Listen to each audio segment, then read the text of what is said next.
Welcome back to the Compound Podcast. This is episode 93. Woo! Dakota's just slurping in the intro. That's going to be awful for the Leave it.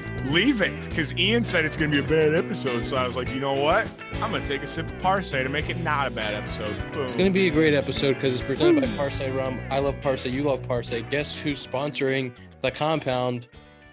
Parse. Rum. The rum that keeps us all going. I love Parse. You love Parse. We got some stuff on the docket today. We got a national championship game tonight. I know college football. What are we going to talk about? We're going to talk about all underrated team. Yep. We're going to talk about nothing. The lockout update. Baseball. Yeah, lockout update. Nothing's happening. Did you see someone tweeted at us, Ken Rosenthal, since we talked about him last week, had an article about Nick Madrigal and some of the other guys who are rehabbing right now and the difficulties they're having going on with everything, because they can't rehab at the MLB facilities. Pretty interesting stuff. Yeah, Ian, isn't that like you literally like can't go in there? Like no matter what you're rehabbing, like you can't. I thought you were allowed to.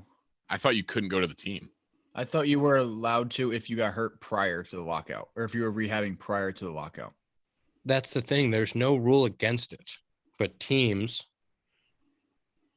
are not letting guys into the facility or talking to them or helping them rehab, which makes no sense. Because why would you want your players to need more time to be ready for a season whenever that season starts? If you can technically still let guys in to rehab, I don't know how it's possibly beneficial as an organization to be like, nope, you can't come in. Like, how is that helping your argument? I don't blame the organization because it's not their fault. Their hands are tied, but that's just a bunch of guys not really in tune with what's going on, making decisions. Well, the Madrigal situation is also weird because it's one of these where his people he's rehabbing with are talking to the Cubs and they can talk to the Cubs, but he can't. Yep. So it's more or less like he's talking to the Cubs, but you have to do all these weird workarounds because of the stupid rules. Is that kind of the same thing as like how Verlander signed his deal during the lockout? Like certain people can talk to certain people, but the player can't talk to them. Yeah, it makes no sense. I can talk to a family member of a hitting coach or a manager and be like, hey man, tell him I said what's up. You can talk to AJ Hinch's brother if he has a brother, but you can't talk to AJ Hinch. Got it. That makes sense. Yep. Actually, they're really funny. Chris Valleca and his brother. Chris Valleca is a hitting coach and his brother is a player. Are they in the same org? How's Chris? No, but it doesn't matter because you can't talk across organizations. Oh. I've tried to reach out to some people in other organizations about specific things and gotten like the, hey man, sorry, can't talk to you. It's like, what? Because that's like, crazy. And you're just trying to like say hi or say what's up. But the Vallecas, like, how do you think their Christmas was? I was going to say, you think at Christmas they're like, nope, can't be in the same room at any time. Hey, mom, tell him I said Merry Christmas. Yeah.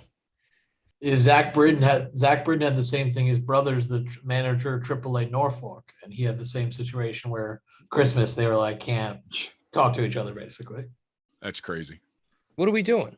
I mean, it's a mess. It doesn't make any sense. I can't ask Ian because you're part of you're the rep. Zach, do you think we're going to start on time if you had to predict right now? I can't ask Ian because he might have things. I think both sides are going to be like, hey, we're going to lose a little bit of money again. Let's not.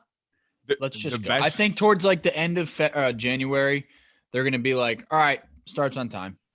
The best thing for me is a lot of people ask me what's going on because they know I'm friends with Happ and they know that he's the rep. And I'm like, first of all, Ian doesn't really tell us that much. Second of all, I don't think anyone even knows right now what's happening. So I don't know. You know what I know, but yes. I think the fans want baseball. The fans don't really care about the rest of it. They just want to watch baseball. And the players just want the game to be a little bit more competitive and teams to want to go out there and win baseball games. It's not that hard of an equation. Like if the negotiators actually cared about a good product and getting it to the fans, then they would at least be talking to us. They would at least be saying, hey, maybe we should have a conversation. When you haven't heard from somebody in a month and a half, it's like, what the fuck? That's all I was going to ask. I didn't know if you could say, but I was going to say there's like no discussions right now at all. Is there? It's literally just like everyone's just carrying on. Yeah. That makes no sense to me. Cause I'm like, What okay, happens like, when you, that's what happens when you put a proposal out there and then it's like, no, we're good. Like, are they playing chicken right now? Like, which side's going to talk first? Like, I mean, someone's got to do something. Like, well, as the players, you can't negotiate against yourselves. You know, we've made proposal after proposal. You got to, at some point, the other side's got to come to the table. True. It's interesting. It's very interesting. I do think, I have said that I think, I don't know if you agree with this, once they start discussing and get to actual talks, it could happen really rapidly where like, boom, like we have a new deal. Everything's back on schedule. Again, I'm very naive and this could be coming off as ignorant, but I think everything's going to happen on time. There's just a lot that goes into it. And there's a lot of legal that still has to be worked out, I'm sure, but maybe 2 weeks behind. I just don't think both teams are going to look at each other and be like, all right, you're right. Let's lock out. Let's keep locked out. I like listening to the guys at Talking Baseball go over the lockout because like you hear the optimism in Jimmy's voice and then like episode after episode, the optimism is just like slowly, I don't know if I'm like, quite as optimistic. If you went back to when Trevor was on ours and then you compared to what he was saying the other day, it was just like night and day difference. I don't think anyone thought we'd be at this point where it's January 10th and there's nothing. Like we're pitchers and catchers report in a month. That's crazy. That's the scary part where it's like it's not like, I don't know, I'm not saying other sports, but it'd be like in football, if you're just like, all right, week 1's tomorrow. It's like, it's not how it works. Guys have to build up. Like you got to have to. It's like the COVID year kind of. It's like, hey, you got 2 weeks and then you're in camp. It's right. That's what this is looking like. It could head towards like, hey, like 2 weeks, you're heading down. Like, well, if there's nobody that learned from that, that would be a disgrace because, and I think that's the disconnect I'm talking about is you have one side who's just thinks you're rolling robots out there. And it's like, no, if we come to an agreement on March 20th, we'll still play opening day. The fuck you will not. Players need time. They need plenty of time to get themselves ready. Starting pitchers need the full ramp up. You saw that in 2020. You saw how many injuries there were. And players aren't going to do that again. Players aren't going to put themselves in a position to go out there and just get slaughtered. It's like you got to go and you got to have a full spring training. And people need to know that going in. Mm-hmm. For sure. Zach, do you want to join the podcast and the conversation? Because we're going to talk about the most underrated players of all time. Yeah, we were talking about how we're not going to be ready if they say March 20th because we need guys to build up. So next question, please. I can multitask. Zach, if you had to pick one most underrated player of all time, go. Boom. Ian Kinsler. Ooh, wow. I like that one. And the thing is, that's such a you pick because that's such a guy that I'd be like, Zach has to love this guy because he just looks like a grinder. Guess what round he was drafted to? 17th. Guess who else was in the 17th? ZS59. Guess what team he played for? The Detroit Tigers. Ian Kinsler is one of my favorite Go Tigers of all time. He's awesome. I love him, dude. Would you view him more as a Tiger or a Ranger? Who did he play for more? I would say Rangers. I think he only played 3 or 4 years in Detroit. Yeah. What number was he in Detroit though? What number was he in Detroit? You might have to snag that. I'm pretty sure he was 3 before. No, I'm pretty sure he was 3 before Trammels was retired, but I could be wrong. He 3. Yeah, he was another underrated player along with Michael Young on the same team. That's an underrated player. That's Michael Young. Is Michael Young in the Hall of Fame though? No. I think he had like some votes. Maybe he was like on the ballot. I don't know. Speaking of Michael Young, whenever I hear of his name, so in the new Texas stadium, I'm pretty sure it was the old one too. I'm not sure. All of their dimensions on the wall are from old, like great players of the Rangers. So like 410 is for Michael Young for number 10. They were telling us that when we were there this year. But like whenever I hear his name, taking a tour and they were showing you like the history of the park, bro. when we got there, the clubbies would tell you stuff about it. You had a sheet when you got there on your chair, on your locker chair, of like history about it, where you want to go if you want to have dinner, where you want to go if you want to play golf. It was insane, dude. That's was really insane. Cool. Michael Young, by the way, got 9 Hall of Fame votes. It's 2.1%. So he fell off the ballot after his first year. Hey, you know what that is, though? 9 more votes than I'll ever get. That's a heck of a fucking accomplishment to be on the ballot. I would like to know what percentage of big leaguers all time have made a Hall of Fame ballot. Imagine if we had a research. Do that, we should have a research team. Well, it's what, like, I think there's like 25 names on the ballot, if that, maybe 30 tops. I think it depends on the year, but yeah. My most underrated that I thought of, and the Cubs fans might not like this one, is Jim Edmonds. Oh my God. Wow. Silly. Jimmy Edmonds. Silly, dude. Because I thought he was a stud. I used to love him. You know, Jim Edmonds was a Cub for a minute. Yeah, but like you think of Jim Edmonds like you think Cardinals. You do. But he was a Cubby for a minute, right? I think he was for like a year, wasn't he? I'm pretty sure. He was Jim Edmonds. He was an Angel. He was a Cubby. Who else did Jim Edmonds play for? Padres, Brewers, Reds. Wow. He hit 393 home runs. Sneaky. God damn. I just remember him for his defense. Like, the dude would just an all-timer. 284 career average. How about Sean Casey? That's your boy, though. That's your friend. That's your boy. Sicko. That's cheating. That's cheating. That's you're cheating. such a sicko. That's you your know, I'm pretty sure Sean Casey made the ballot. You should know it's your best bud. He's a Reds Hall of Famer. Kevin Millar, too. Career 302 hitter. How many career 300 hitters are there in the big leagues? History, 10 plus years. How many? It's pretty cool. How many do you think there are? 1,000? Not even? I don't know. The game is so different now. I don't think there's 1,000 though. Do you guys have any other names that you want to throw out there? I have these guys are put together because. Can we have one away from the heart for you? Can we get a good one? See, but I see some people say, like, I swear I saw one that said like Jorge Posada, and I'm like, is he really underrated? He was on the ballot. Yeah, that's what I'm saying. But like, I get because he played with Jeter and like Mariano and Pettit and Roger Clemens and all those other bigger names, and Bernie Williams. Like Bernie Williams, you could maybe say is underrated. Yes, like, that's a good one.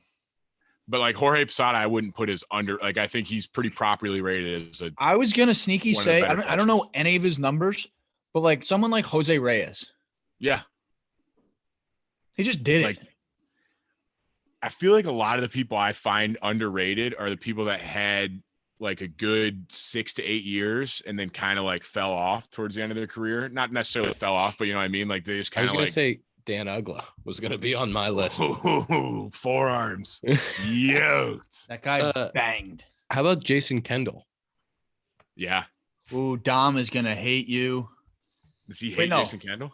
Jason Kendall's underrated. Oh, no, yeah, sorry. No, more than Yadier Molina. Yes. Okay, yeah, he's an advocate for Jason Kendall. Sorry. Yadi can't be underrated. Yadi's properly rated. It's like a top 5 catcher of all time. Properly rated is one of the best to ever do it. Yeah. That's and I think it's hard to differentiate underrated versus like properly or over, like, because some guys, like, you can say they're underrated, but it's like, no, like, that guy's looked at as one of the best to do it. Like, you can't be underrated then. Can we say an underrated from like today's game too? I have 2. Yeah. I have 3 actually. Okay, I have one that I know. I'm sure you honestly might have it too. Is Jose Ramirez? That's a really good one. Wow. Yeah, I like that one. My third baseman was Kyle Seager. Because we started this whole conversation because of Kyle Seager. R.I.P. But that is a really good one. Jose Ramirez is one of the best hitters in the game, period. And not appreciated enough. He is somebody who the CBA is trying to protect. Somebody like him who is like in the middle, like not signing a huge deal. Well, that's because he signed an early extension. I was going to say, I think he could get a pretty big deal right now. I know, but I'm saying if somebody who's not, huh? Go ahead. Sorry. No, I'm just saying for somebody who's not like the $350 million guy, he's more of like the 150, probably 200, right? Where, Well, I mean, if he wouldn't have signed that deal, but he's a dude that if you can get younger guys paid earlier, you can get younger guys to go out there and the guys that are all-stars at a young age to make a couple extra bucks and not feel like they have to go for that early extension. Maybe then you get a guy like that to get to free agency on time. But you can't ever fault anybody for going and taking the money and securing. I will never fault someone for taking, like saying, "Oh, you guaranteeing me $10 million a year for the next 8 years? Thank you." Like, literally, dude, nope, you won't hear anything from me. Nope. I'd be an owner's dream if I played well and I was up for an extension. Because as soon as they say something, I'm like, $2 million a year. Thank you. Sure. I don't care. Zach, you're worth 40. Yeah, no, it's fine. Just whatever you guys say. Just whatever you think. Give me it. Thanks. I have one. Mm-hmm. As Duvall Cabrera. Ooh. That dude is still playing. Unbelievable. Is an absolute still playing? stud. Yes, yeah, he's dude. still playing. He's still what is the number one play of, and you guys might not remember it or off the top of your head when you hear that name? Tom, you might. The backhand. Yes. The behind the back glove or barehand flip. Unbelievable. I have watched that play 1,000 times in my life. Oh, I got another one. I have one that I know, and I don't even know if we can count this one because on this podcast, he's been talked about, and it's got to be Kiki Hernandez. Of course. I mean, I know Zach loves him, so that doesn't sound underrated to us, but to the rest of the baseball world, like he just does it. I think he was properly rated until this year, and people don't appreciate how good he was before that, and then getting a chance and taking. And that's what George Lombard, our bench coach who came from LA, he was saying, watch, when this guy gets out of LA and he gets an everyday role, he is going to be incredible. I would agree. Up until this year, he was properly rated. And it's now because, he didn't. It's tough. Out. It's tough unless you're an everyday guy for the Dodgers to really. They don't have everyday guys. That's what I'm saying. That's like Chris Taylor's in the same boat, except he just got paid. Like that guy literally would play. He could play shortstop. He was so underrated. He's still underrated. Yes. Another one who I used to love was Brandon Phillips. Oh yeah, that dude BP. That dude BP. But he played on some good teams, and he was like he got some love. Yeah, but I loved him. I'm like use that like I'd play like MLB the Show, and like I would trade for him. Like whatever team I was, like I love every single video on YouTube of him. I've watched. He was in Backyard Baseball too. That's how you know he was good. He was in Backyard Baseball. Wow. Can I throw another modern name at you who doesn't get enough love? Mm-hmm. Adam Duvall. Yeah, I knew you were gonna say that one. I have an Adam Duvall rakes. He rakes. He drives in runs. He's a sneaky, unbelievable outfielder. Taking away so many hits. He was in AAA in, was it the same year you were in 19 or 20? Remember, you got optioned. And then he was like DFA'd. Like it was something crazy. Like he hit like 30 It might have been, it might have been 19 from the Reds. I can't, him and Scotty Schebler, when I first came up, were like playing the corners for the Reds. And then at one point, both of them were like gone. And then Adam Duvall came back from the dead and was driving in 100 runs a year, hitting 30 plus dongs. Duvall led the National League in RBIs this year. I mean, fucking unbelievable. The guy rakes. Can I give you a guy? Yeah. I mean, this one I think people might say I think he's underrated. Paul Goldschmidt's got a sneaky Hall of Fame case. Yeah. And like Paul Goldschmidt's got an MVP votes in 8 of the last 9 seasons. He's finished in the top 6 times. He's got a 144 OPS plus during that time. He's played 155 games 8 times. Dude just goes out there consistently and just rakes. Doesn't matter where he plays. You can just pencil him in the lineup, and he's going to give you 5 WAR season. I agree. He's underrated in that people think he's really good, but I don't think people realize, like you said, how good he is. Like he's like you said, a Hall of Fame type resume. I think properly rated, underappreciated. Yeah, I was going to say underappreciated. Yes. He's underappreciated, but I think everybody would consider him a top 3 first baseman in the league. Yeah, I think underappreciated is a good word. I think you'd have to like think about it though. You really like you would skim over his name and then someone says his name, you're like, wait, yeah, Paul Goldschmidt. Like you wouldn't just be like Paul Goldschmidt's my favorite first baseman. That's what I was gonna say. Very rarely do you hear people say I love Paul Goldschmidt's game, but because he's one of those guys that just kind of shows up and does it consistently. He's had one or two outlier seasons where he finished second in the MVP twice, but he's never had that MVP season. He played in Arizona for a while. Now the Cardinals, kind of smaller markets. I mean, I'm just a huge fan. I feel that way about a number of the first and third basemen in the league because the position is so strong. Like I feel like Rizzo's career has been underappreciated. Good friend, tough one, good friend. But I feel like his who else? Schwarber. Let's see who else. I also feel like Chris Bryant, Arrieta. I also feel like there's some third basemen who have been underappreciated, a la Jose Ramirez, Kyle Seager, like because Nolan and Donaldson and Chris Bryant and like because guys get so much hype, Machado gets so much hype, like there's guys that are forgotten at that position who are really, really good. Can I give you one appreciated Hall of Famer? This is a Hall of Famer. How is that? Was inducted into the Hall of Fame, but I think is still underrated. How is that possible? What? Let me hear the name, and then we'll discuss. Jim Tomy. He hit 600 home runs. What do you mean? Exactly. I don't think people appreciate the fact that what do you want? What do you want? You want a huge statue of him in Cooperstown when you go in the door, you have to touch him? There should be a statue of him because of the era he played in, having gone through no controversy, being a first ballot Hall of Famer, and hitting 600 dongs.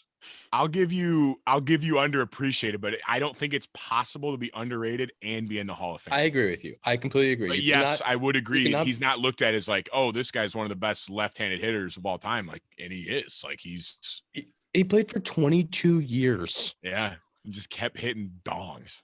22 years? Are you kidding? That's insane. That is literally what? Outrageous. Another underappreciated player, Julio Franco. He played until he was like 50. Yep. How do you do that? Would you consider Didi underrated, Tom?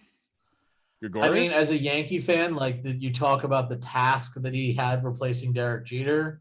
I don't think there's any guy who could have done it better. I mean, Didi's beloved here in New York. I totally agree. Tom, I grew up a Yankees fan, and I remember he became my favorite Yankee. Like it was always Jeter. And then when Jeter retired, I loved watching Didi play. The one of the coolest parts about working for the Yankees when I did was I got to meet Didi a couple times because he was rehabbing, so he was around our office a lot. And I have very low expectation. Having spent a lot of time around baseball clubhouses, I have low expectations for meeting guys because I know. Hey, come on! I know how a lot of guys are. Come on, there's a lot going on. Don't talk bad about players on this show, Tom. I'm just gonna be honest. Is he wrong? Maybe it's you. Maybe it's you, Tom. Maybe it's just the guys that they brought in, huh? How about you get the microphone out of his face? Move back a little bit. Didi was awesome though. Didi was the nicest guy, and obviously an incredible player.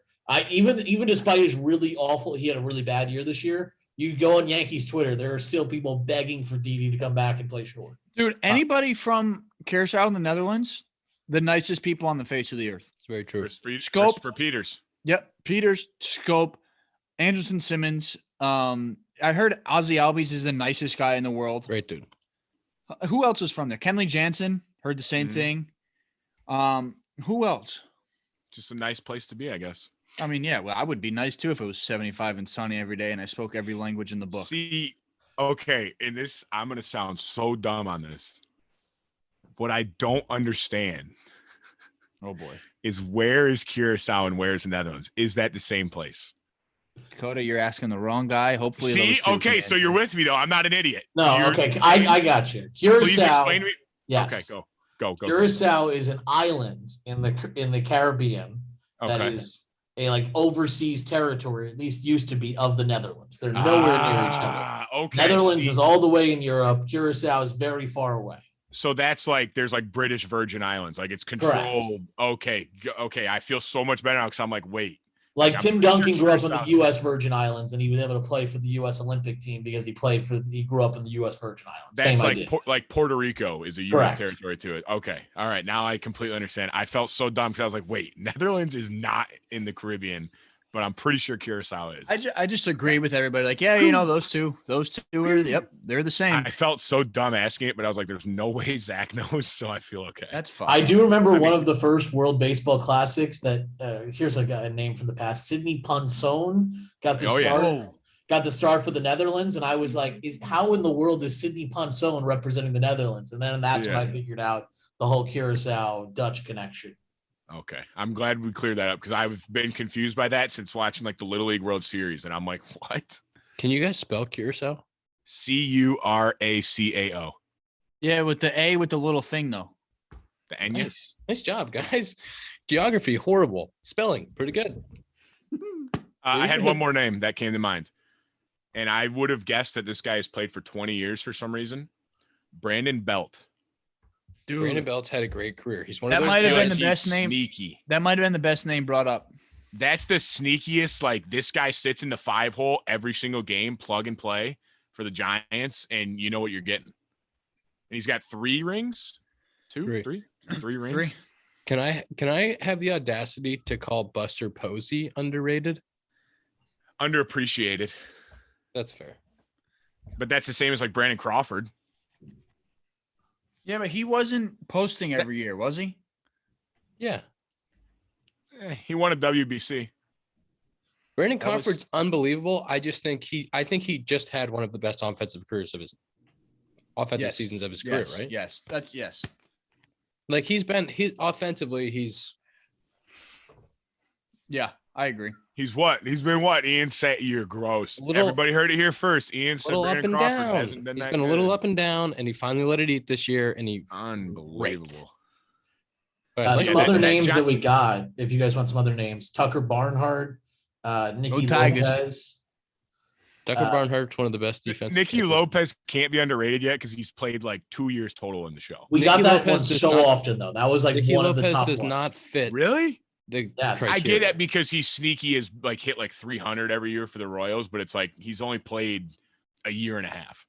Here's some of my other favorite ones. These are now guys who qualify: Hunter Pence, Aramis Ramirez, David Eckstein, JT Snow. This all came from Bold Prediction. That was his team. He had a lot of Juan Pierre. I like the David. I like Kenny Lofton on my list. Kenny Lofton, good one. Can I just tell you something about Brandon Crawford real quick? You sure can. His highest he had hit before this year was 275. Highest on base percentage was 243, and that's by a lot. Why is Ian trying to shit on him? Highest slug. I'm not trying to shit on him. Highest slug was 465 last year. Before that, it was 462. This year, he hit 298. Oh, God. 298 with a 373 on base and a 522 slug. Good for an 895 OPS, 141 OPS plus. Like, he was unbelievable. For just he got MVP votes. I mean, he got like multiple MVP. He finished fourth in the. He was an all-star, finished fourth in the MVP, and won a Gold Glove. He's got 4 Gold Gloves, 3 All-Star games. He rakes. But he just really started raking. His best OPS before this year was 782, and he had the 792 last year. It was like late last year. He went to that open stance with the high hand and started just whoa. And you love to see it. And now every time he comes up, are you gonna bring up like some more Hall of Famers like Ken Griffey? That's underrated. You know who was underrated? Mariano Rivera. Like, dude, seriously. What? I think Tomy's underappreciated. Good. I'll give you underappreciated. I do agree with that. People shit their pants for like the guy who went to the Hall of Fame in 1974, who has a career, 710 OPS. Tomy's out here with 600 pumps, playing 22 years. But I don't like the argument of like, oh, like they only hit this back then. I mean, that was the era. Like, you can't argue against that. Like, what did you think Babe Ruth was going to hit fucking 70 a year and 1,000 OPS? Like, I don't know. It's a different era. He did hit 1,000 OPS. He never got out. I'm just saying, like, those are like, I don't like comparing eras like that. No, I don't either. And that's why I think you should be compared to the era in which you played. Yes. And that I will agree with you. Jim Tomy is definitely underappreciated, but you can't be underrated and be a Hall of Famer. I agree with you. Fun fact: Tomy drafted as a shortstop out of, I believe, out Wow. of Peoria, Illinois guy. So, yeah. And as a lefty too, he threw lefty, I think, didn't he? No, you He threw righty. You couldn't be drafted as a shortstop throwing left-handed. I don't care what area you're talking about. Dakota. Zach, you think he threw lefty or righty? If he was drafted as a shortstop, he was a righty. If he threw lefty, you guys both owe me $1 million. He did not throw lefty. Oh, he threw righty. He was a Damn, third that baseman. so He started his career as a third good baseman. Lefty. I'm just saying, what if they said this guy's so good, we want him to throw lefty from short? It's not Different little era. league. It's not little league. Dakota. What if he did? Oh, you'd be eating your words. I'd give you a freaking wedgie when I see you this weekend. Can I give you a guy who's on the Hall of Fame ballot who, if he's not elected and 10 years from now, he will had an underrated career. Right now, he's just underappreciated. What position? I want to guess it. Out center, outfield. Torrey Hunter. Wow, Andrew that's Jones. A good name. Wow. That's a good name, but it is Adam Jones or Andrew Jones. Sorry. Andrew Jones has been on the ballot for a couple years, hasn't he? Yes, and I think this might be his last go around. But if he doesn't make it into Hall of Fame, I think in 10 years people will be like that guy. I agree he's underrated, but I also don't know if he had a Hall of Fame career. The first half of his career is incredible, but unbelievable. Yeah. But Zach, I will say I love that Torrey Hunter shout. Dude, I was watching. Go Tigers. Go Tigers. Yeah, come on, Zach. Be less biased. Yeah, I mean, exactly. come on. I'm following Ian. I look at Torrey Hunter as a twin, though. Yeah, 100%. Me too. But because I'm a Go Tiger, I only think of the players who played for the Go Tigers, like Kinsler, Hunter, David Price. Oh, Maglio Ordonez. Wow. Oh, yeah. Wow, good one. They got raked. Dude, that homer, the walk-off homer he hit in, I think, 2003 to go to the World Series. Absolutely banana land. Know your Tigers history. Don't ask a question, okay? I need you to know. Go Tigers. I think people are starting to forget about some of those guys with Houston. I think Bregman's a guy people are starting to. He had a lot of hype early. People aren't really talking about Bregman as much anymore. Those guys are really good.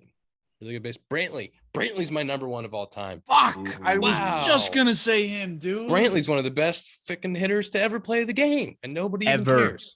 Ever. He was a great Indian, too. He was a Windian with Grady Sizemore. Yep. Grady Sizemore. Grady Sizemore is a good one. Grady. I was going to say, so he's somebody who's had the same swing his whole career. Could you imagine, dude? No. I can't talk about it. Just waking up. Yeah, I got it. I'm sure he goes through it like everybody else. I'm sure he thinks about his swing. That guy, he's had the same swing since he got to the big leagues. It's fucking beautiful. It's so simple. It's like he can put the ball wherever he wants, and he just gets knocks. They said that his dad was a hitting coach growing up, and he told him all he wants to do is like, here, get your hands back, and that's what he's done since he was a little kid. He's as pro as they come. I have two more. I don't talk about pitchers though, so we haven't actually said any pitchers who have been. Well, let me give my two that Tom will appreciate. Because they're Yankees? Yes. I mean, all I could think of are Yankees. That's what I grew up watching. All I grew up watching was the Yankees. My two, one, and you all have to agree on this one, Mark Teixeira. On the Hall of Fame ballot this year. He is on the ballot. Okay. Second. I've been trying to play golf with him recently. He doesn't like you. He told me. Second, Tom will like this one, Hideki Matsui. My dad sent me a list, and Matsui was like his number one guy. He was go. a really, really clutch Yankee. One of those guys that you feel like he always wanted up in the right spots. 09 World Series MVP. Sometimes I feel like it's hard for Yankees to be underrated because they played on such good teams and got so much hype. That's why I didn't want to name a ton of Yankees, because I was like, well, typically you can't, like you said, it's like the biggest team in baseball. Like it's hard to be underrated. Like Andrew McCutchen won an MVP. I think Andrew McCutchen's career to this point has been underrated. True. I agree with that.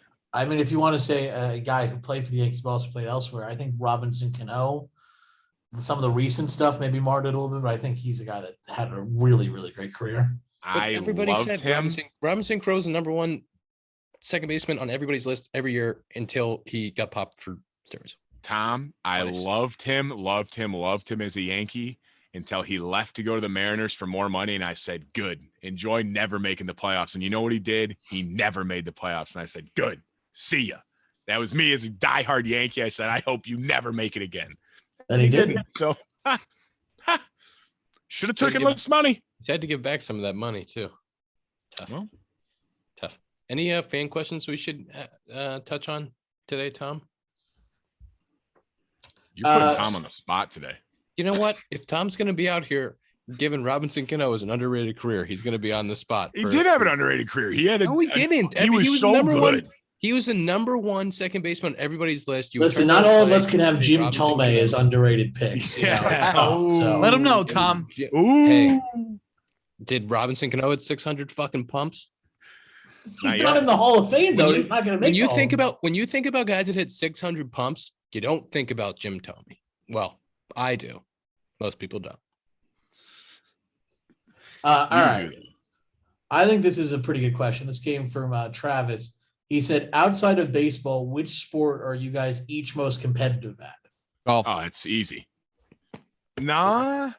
He said tennis because you guys have talked about tennis a lot. Yeah, you were more competitive in tennis and golf, I think. See, mine I don't play as much, but basketball I'd be much more competitive. Like if I played basketball like consistently, I'd be much more competitive. Definitely basketball. But golf, I thought you meant something different. I'm not good enough at golf to be that competitive. Zach, it's 100% golf. I'm not. I don't think I'm that competitive with golf. I honestly think it's who I'm playing with and or against. Like if I'm in a match, I don't know if it's I don't know. Being mean on the golf course is mean. Tennis is the most competitive. Yeah, I've been. Yeah, our tennis matches is the most competitive I've been. I would get so. Ian would have to go cool down back in the pool house. I would get so for hours. Mad.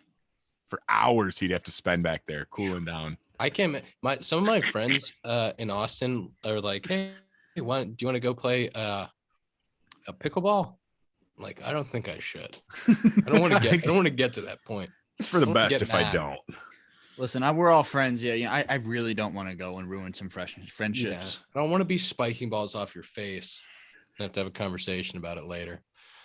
Give us one more, Tom. This one's a pretty quick one, but I thought it was pretty funny. This came from basketball Ralph. Competitive. Ralph asked, if you guys were boy bands, who would be each part? See, I think you got different kind of archetypes of a boy band. Who's who? What we saw in the kitchen from Ian.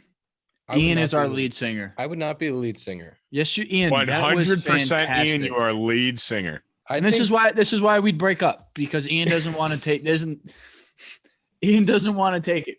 Do you think Dakota would be on drums? I think Zach would be the lead guitarist.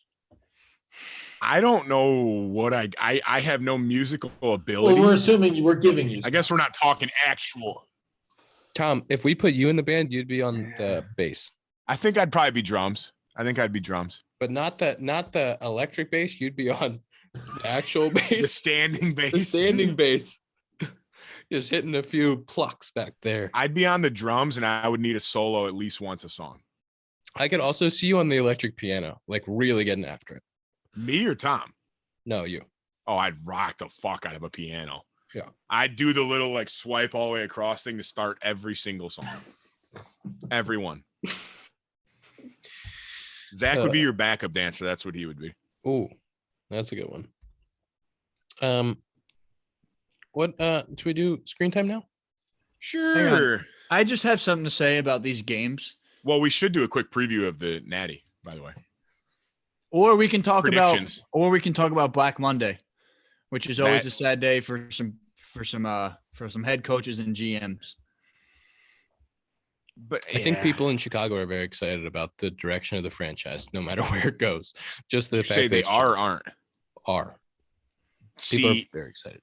They fired Pace and Nagy, but everyone's still pissed because, I don't know what role Ted Phillips is, but everyone's like, oh, they got to fire him too. I want everybody gone. And I was like, oh, yeah. I mean, they just want to wipe it out. I think I saw, I don't know, it was just Big Cat or other people. Everybody wants Harbaugh now. This was crazy to me. Harbaugh, I don't want to. Harbaugh has had a good year at Michigan, a good year, right? I mean, They haven't been good. I Dakota, can't you would know. possibly Can you comment on answer this me? without being biased. I am not going to comment. I would not want Harbaugh. All right, I'll comment since everyone else won't comment. I think Harbaugh's been underwhelming. He's been kind of underperforming the last couple of years compared to expectations. And there's been years they've been okay. They have never beat Ohio State until this year. This is their good year. I think he was a good NFL coach, right? He had good NFL seasons. You can't debate that. But Went to the Super for the Bowl fact with that the he's Niners. had one good year and then everybody wants him to come coach their team, I'm like, what? I don't get it. I think he wants out. I mean, he took a pay cut last year for Michigan to keep the job. I mean, he deserved to be fired last year. He was lucky to get another year. Also, I don't know that if I'm an NFL anybody, I don't know that I'm like, you don't see that in baseball. There's no baseball coaches coming from the NCAA level to coach big league teams. That's a crazy concept. No, the Tigers just had 2 coaches go from the big leagues to college. I think that works better than the other way. I know. I'm just saying it's wild. Like anything from college to the big leagues or vice versa. I just feel like it's a completely different world. Zach, could you imagine being the head coach of a team that isn't supposed to be very good, and you end up going 9-8, and then they say you're fired? Is this the Dolphins guy? Brian Flores. Bro, and then that was the biggest surprise to me because I think he's a hell of a coach. The first year, and he was 1 game under 500 in his 3 years. And the first year they were supposed to go, they were projected like 1 or 0 wins, and they won 5 games. Maybe that's that is a competitive, they won too much, not a high enough draft pick.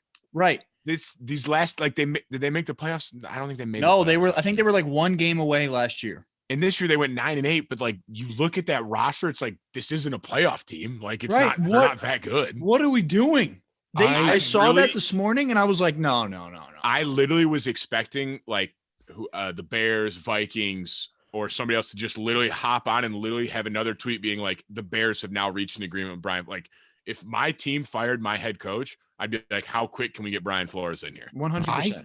I don't understand this about professional sports, how it's crazy to me that nobody is seeing through the fact that the people at the top just fire whoever's under them to keep their job. It's just fucking bananas. It's like, if you're going to spend the time and go hire this person, like, you shouldn't get the leeway to just be like, it's his fault, and you fire him. And like, how's that fucking okay? The lifetime and the tenure for coaches in professional sports right now is so short, and people hop around the league so much. It's ridiculous. It's not the coach's fault. Well, there are certain, I agree with you, but there are some times where like you look at a roster and it's like, what's this head coach supposed to do with this roster? But there are other ones where like the Vikings are a pretty good roster, like a decent team. And like for them to miss the playoffs, like you had to fire your head coach there. Like and like the Bears, like they've shown no improvement. Like there's times where it's like, all right, like we gotta. Yes. But like even hit, like they gave that dude, the guys in Chicago, like they had years. They had they had multiple years with good. Nagy was head coach of the year in 2018. Yeah, good talent. Yeah, but the revolving door of, I mean, I'm speaking more about baseball than football, but like the revolving door of coaches and blaming coaches for what happens throughout the year instead of the accountability at the top blows my mind. Yeah, Zach, I think we would both agree. I'm fired up about the head coach I got lead my team into the future. Dan Campbell and Robert Saleh. Bro, I might go to a Jets open tryout just so I could look at that guy run a practice. You telling me you wouldn't love Dan Campbell too? Bro, I know. That's what I'm saying. For that man tomorrow. If you play hard for your coach, it shows a lot. When you have the number one those pick, 2 teams, what the Jets have 3 wins or 4? 4. Don't disrespect them. I'm saying those 2 teams to have 3 wins and 4 wins for how bad those rosters were. Those are bad rosters. And the Jets beat the Bengals, the Titans. They should have. I don't care. I'm counting it as a win against the Bucs last week. Like that counts. Yeah. You know, Lions beat the Cardinals and the Packers. I counted against the Packers. Exactly. So tied the Steelers. That's 3 playoff teams. Oops. You guys might as well just count playoff appearances then. You guys are just Tom. Hey, Tom, are you a Giants fan? We don't need that. Yeah, are you a Giants fan? Things are bad over here. Things are bad in Joe Judge land. Yeah. Okay. How about you start? How about Giants fan? Oh my God. Let's guys, Let's cut the QB sneaks out when it's 3rd and 9. You're acting like I'm play caller over here. I don't like it either. Guys, I think the Alabama is going to win tonight by at least 1 touchdown, at least 10 points. I'm saying they're going to win by 10 points. You know what I think? I think the opposite, because I think this is just like the LSU year with Joe Burrow. I think, and I hate this because it's the thing, like it's like Nick Saban and Bill Belichick are saying, like, you don't ever go against Bill Belichick, you don't ever go against Nick Saban, but it's like the LSU year where it's like their team's just better. Like Georgia is literally a better team than Alabama. I know Bama blew them out. I know Bama ran them out of the facility. I know, and I'm saying I think their defense is embarrassed, and I think they come out and lock them up. They should have had a fucking running clock in the second half to get that thing over with. I'm just saying, I think the team is better. I think Georgia is a better team. All right, let's do score. Tom, would you like to give your? Yeah, just everyone give a score. 100-0, Bama. That seems like a good prediction. I'm gonna say 45-30. 45? 45 to 30. I mean, there's no defense in college football, dude. There's no defense. Stop. They don't believe in defense. Stop. 45 to 30. Bama. 30-17 Georgia. 35-24 Georgia. Let's go, Tom. Let's go, Tom. You and me, Tom. Woo! I can't wait for you guys to have to send us a bottle of Parse when they lose. It's gonna be fucking great. Oh, let's get screen time. Thanks for listening to this episode of the Compound Screen Podcast. time. Let's do screen time. I like how I brought that back around. That was I was good. gonna say, I was like, where are you going? I had Not a bad day out of me. 3 hours and 13 minutes. Fuck. Oh, you're 3 hours behind us, though. Yeah, get the fuck out. No. What time is it where you are? 5? It's 8 o'clock here. No, bullshit. 5:52. 4 hours, 5 minutes. Tom? 7:29. Oh my God. You're gonna participate. We need to know about that. We can't even give you the 3 hours that Ian's behind us on that one. I'm busy managing social media accounts, making sure we get all the tweets out. Yeah, That's for fair. sure. No, really. That's fair. No, we believe. This episode was presented by Parse Rum. We'll see you next week after Alabama wins the national championship. Nope. And maybe we'll have a guest. Probably not, but maybe. Maybe Arietta. Maybe. See you next week.